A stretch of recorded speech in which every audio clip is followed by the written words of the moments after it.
Now, in the first part of Revelation, we're going to offer this one that deals with the first 12 chapters. And if you would like to have it, you'll have to send in a gift for the program. We have to make it that way because this is a book, a volume, and we do ask folk that are interested to support the program, and I don't think that's being unfair. Now, we do have notes and outlines which are much briefer, and we'll be very happy to send those to you with no charge whatsoever. And you'll need both of these, actually, as you follow us through this study. Now, there is another danger we need to avoid, and that is of thinking that the book of Revelation can be put on a chart.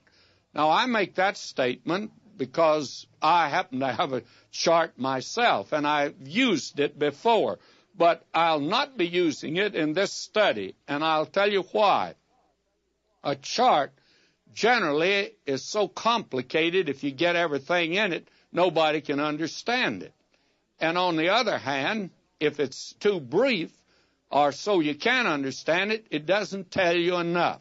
That's always been my danger. I have several charts. In fact, I have them here in my briefcase today. The different ones have sent me, men, frankly, that I have great confidence in. And one of them is so complicated that you need a chart to understand his chart, because it's a very complicated thing. So we'll not be using a chart, but I will attempt to simplify at different stages as we go through this book, the overall picture, because the Bible opens not only on a world view, a global view, but a universal view. In the beginning, God created the heavens and the earth. Now, the book of Revelation is another, not only global book, but universal book. It shows what God is going to do with his universe and with his creatures. There's no book quite like this. Now, the present condition today, the failure of every great department of our contemporary culture has so failed in presenting leadership for the world that men are puzzled, and they've turned in every direction. Now, this has been going on for some time. In fact, ever since World War II, why, men have been feeling like this. I'd like to continue giving you some quotations from men at the end of World War II who sensed what was coming even in our day.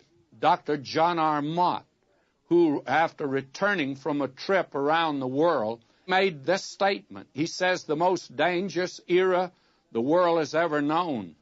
And he says, when I think of human tragedies, I saw it and felt it, of the Christian ideals sacrificed as they've been, the thought comes to me that God is preparing the way for some immense direct action. My friend, that's what the book of Revelation is all about. God is preparing the world for some direct action. Then Winston Churchill, before he died, said, time may be short. And Mr. Luce, before he died, he was up in San Francisco, and you remember he was the editor of Life, Time, and Fortune magazines. He made this statement. He says that when he was a boy, the son of a Presbyterian missionary in China, he and his father often discussed the premillennial coming of Christ, and he thought that all missionaries who believed in that teaching were inclined to be fanatical. And then Mr. Luce said, and I'm quoting directly now, I wonder if there wasn't something to that position after all. Dr. Charles Beard, the American historian, said, all over the world, the thinkers and searchers who scan the horizon of the future are attempting to assess the values of civilization and speculating about its destiny. And Dr. William Yost, in The Road to Civilization, said, the handwriting on the wall of 5 continents now tells us that the day of judgment is at hand. And Dr. Raymond B. Fosdick, who was president of the Rocky Foundation, said, to many ears comes the sound of the tramp of doom. Time is short. H.G. Wells, before he died, declared, and I'm quoting him, "This world is at the end of its tether. The end of everything we call life is at hand." And then General Douglas MacArthur said, "We've had our last chance."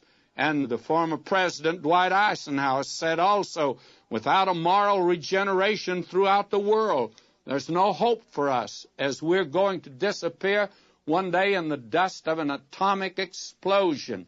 And the former president of Columbia University, Dr. Nicholas Murray Butler, said, "The end cannot be far distant."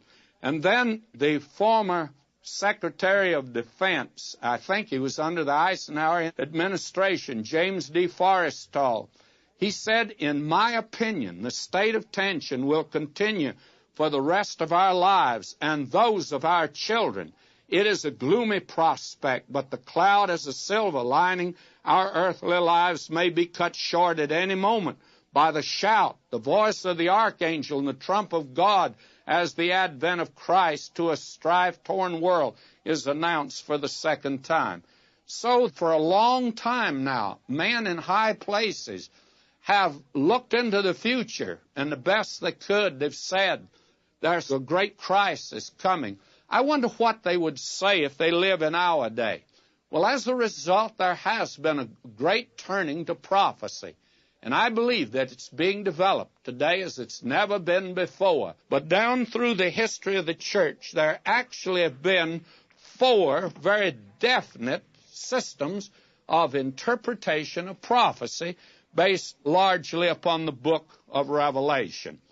Now, I want to just mention these to pass them by, because a friend of mine several years ago, a retired minister, when I was pastoring downtown Los Angeles, gave me some typewritten notes that he had taken out of an old commentary. And I actually do not know who wrote that commentary. I haven't got to the end of the notes yet, and I may get there before this study is over, and I'm sure I will, and I'll be able to say. But this is one of the most scholarly works on Revelation, and it goes into so much detail, and it becomes a little complicated.